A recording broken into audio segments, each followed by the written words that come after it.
Hello friends, welcome to my YouTube channel. আমার YouTube চ্যানেলে তোমাদের সকলকে স্বাগতম। আজকে আমরা যে বিষয়টি নিয়ে আলোচনা করতে চলেছি সেটা হচ্ছে একটা পরীক্ষায় কন্ডাক্ট করা হয়েছিল, পশ্চিমবঙ্গের একটা পরীক্ষা। মোটামুটি দুজন ক্যান্ডিডেট এখানে আমরা তুলনা করেছি যে রিটেন এক্সাম এবং ইন্টারভিউর মধ্যে কীভাবে একজন মানুষকে ডিফারেন্সিয়েট বা জব থেকে ছিনিয়ে নিতে পিছিয়ে দিতে পারে। ঠিক আছে, দেখো আমরা সংক্ষেপে বলবো, তারপরে আমরা টপিকটি নিয়ে আলোচনা করব। দেখো, সমরেশ মণ্ডল একজন ক্যান্ডিডেট ছিলেন যিনি 80-তে কত পেয়েছেন? 26 পেয়েছেন। এবং উত্তম কুমার মাহাতো একজন ক্যান্ডিডেট রয়েছেন, তিনি কত পেয়েছেন? 80-তে 41 পেয়েছেন। দেখো, আউট অফ 20-তে বা 20-তে সমরেশ মণ্ডল কত পেয়েছেন? 19 পেয়েছেন, মাত্র 1 নম্বর কম পেয়েছেন। ঠিক আছে, বিষয়টা মনে রেখো। উত্তম কুমার মাহাতো 20-তে কত পেয়েছেন? 3 পেয়েছেন। দেখো, এক্ষেত্রে র্যাঙ্কিংয়ের ক্ষেত্রে যদি জব একটাই থাকতো তাহলে অবশ্যই সমরেশ মণ্ডল চাকরিটা পেয়ে যাবে বা জবটা নিয়ে যাবে। এক্ষেত্রে দুটা বিষয় রয়েছে। এক তো ইন্টারভিউর প্র্যাকটিস না করার অভাবে এই কেসটা হতে পারে। 2 নম্বরটা হচ্ছে সেটিং। ঠিক আছে, এক্ষেত্রে আমাদের কোনো দ্বিধা নেই। মোটামুটি প্রতিটা হোয়াটসঅ্যাপ গ্রুপ, টেলিগ্রাম চ্যানেলে এই যে ছবিটা, এই পিডিএফটা মোটামুটি ছড়িয়ে গেছে। যেটা কী করে সম্ভব? একজন ক্যান্ডিডেট 80-তে যদি তিনি 41 পেতে পারেন, মাত্র 20-তে মাত্র 3 কী করে পায়? অ্যাটলিস্ট 10-15 তো পাওয়া উচিত। কিন্তু 10-15 পেলে তো ভাই এ তো ফার্স্ট র্যাঙ্কার হয়ে যেত, কিন্তু এখানে হয়নি।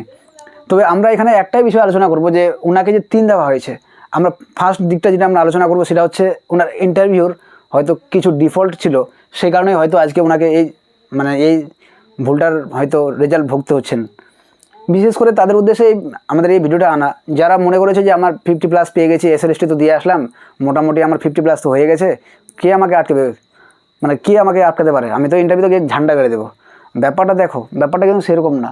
তুমি যে আউট অফ 60-তে এসএলএসটিতে মোটামুটি 55+ পেয়েও থাকো, তোমাকে যদি তোমার পারফরমেন্স, তোমার ক্লাস ডেমনস্ট্রেশনে যদি ইন্টারভিউর বোর্ড যদি স্যাটিসফাই না হয়, ভাই একদম সোজা সাপটা গল্প, তোমাকে 2-3 দিয়ে দেয়, কোনো পৃথিবীতে কোনো মামু নেই তোমার জব পাওয়ার।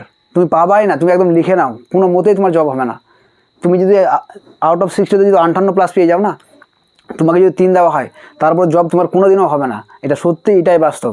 সেই জন্য আমাদের ওয়ার্ক করতে হবে ইন্টারভিউতে বিশেষ কিছু কিছু টপিক রয়েছে, যেমন সেলফ ইন্ট্রোডাকশান কেমন করে দেওয়া হয়, কীভাবে দিতে হয়, বা কোনটা perfect way, the best way to introduce your self. তারপরে আপনার ধরেন যে কিছু হবিস, আপনার এডুকেশন ব্যাকগ্রাউন্ড কী, এই যে প্রেজেন্টেশন করাই হচ্ছে ইন্টারভিউ। অনেকে ক্যামেরার সামনে বা 4 জন মেম্বারের সামনে বা বোর্ড মেম্বারের সামনে আপনারা ইন্টারভিউ দিতে ভয় পান, বা অনেকের ধরে যে ভাষা ভুলে যায়, অনেক সময় অযথা কথা এমন আমরা বলে ফেলি যেটা হয়তো কাম্য না, বা যেটা আমাদের বলা উচিতই ছিল না। এই যে ছোটো ছোটো জিনিসগুলো আপনার কিন্তু ইন্টারভিউ চরমভাবে ব্যাপকভাবে একদম নেগেটিভ ইম্প্যাক্ট পড়বে। কিন্তু সেই জন্যই সবাইকে একটাই রিকোয়েস্ট যে এই যে কয়েকটা দিন রয়েছে, পুজো তো তোমাদের সকলে কাটে গেলো, ভালোই কাটলো, ঠিক আছে। পূজা প্রতিবার আসবে যাবে, ভালো জিনিস সবই ঠিক আছে, পূজা পার্বণ নিজের জায়গায় সবারই। কিন্তু তোমাদের আজকের দিনে যদি তোমরা এই মুহূর্তে যদি ইন্টারভিউর জন্য প্র্যাকটিস না করো, কিন্তু তোমাদের কিন্তু জব কিন্তু মোটামুটি হবার চান্স একদম নাকে বরাবর। কম্পিটিশন চরম মুহূর্তে রয়েছে, কারণ আগের টিচাররা মোটামুটি তোমরা সকলে রিয়ালিটি জানো, আগের টিচাররা কিন্তু চান্স বেশি আছে। তার উপর তোমার যদি ইন্টারভিউ খারাপ হয়, অবশ্যই তোমার চাকরি হওয়ার কোনো সম্ভাবনাই নেই। সেই জন্য তোমাদের বলবো যে ধরো, অনেক সময় কী হয় বলো তো, যে আছে তো অনেক দিন আছে, পড়বো, করে নেবো, কোন ব্যাপার আছে। দেখো, যে সমস্ত টপিক পড়েছো, অনেকে ভুলেও গেছো, কিন্তু এমন একটা সময় রেজাল্ট দেওয়া হবে না, মাত্র ধরো 7 দিন টাইম পাবে বা 10 দিন টাইম পাবে হার্ডলি। তখন তুমি বই পড়বে না, নিজেকে রেডি করবে না, মক ইন্টারভিউ দিতে যাবে বলো তো? যারা বিশেষ করে উত্তরবঙ্গে দেখছো তোমরা, ওরা তো তোমার কলকাতায় তখন যাওয়ার জন্য ভাবতেই পারবে না যে মক ইন্টারভিউ কলকাতায় দিতে যাবো, কারণ তোমার তখন চরম বই পড়তে হবে। যে সমস্ত জিনিস ধরো কন্ট্রোভার্সি রয়েছে বা কনসেপচুয়াল, ওই সমস্ত জিনিস তোমাকে নিজেকে আয়ত্ত করতে হবে, বারবার ডেমনস্ট্রেশন করার ক্ষমতা রাখতে হবে, 4টা বোর্ড মেম্বারের কাছে বলার যে ক্ষমতা, ওই ক্ষমতাটা তোমার হতে হবে।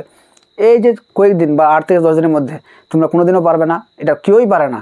সেই জন্য আমাদের সকলেরই উচিত যে যারা ইন্টারভিউতে অ্যাটলিস্ট মনে করছে যে না, আমার কাট অফ সেফ জোনে আছে, আমি হয়তো ডাক পেতে পারি, তোমাদেরকে বিশেষভাবে বলছি বা অনুরোধ করছি, তোমরা অবশ্যই ইন্টারভিউর জন্য এখন থেকে প্রিপারেশন নাও।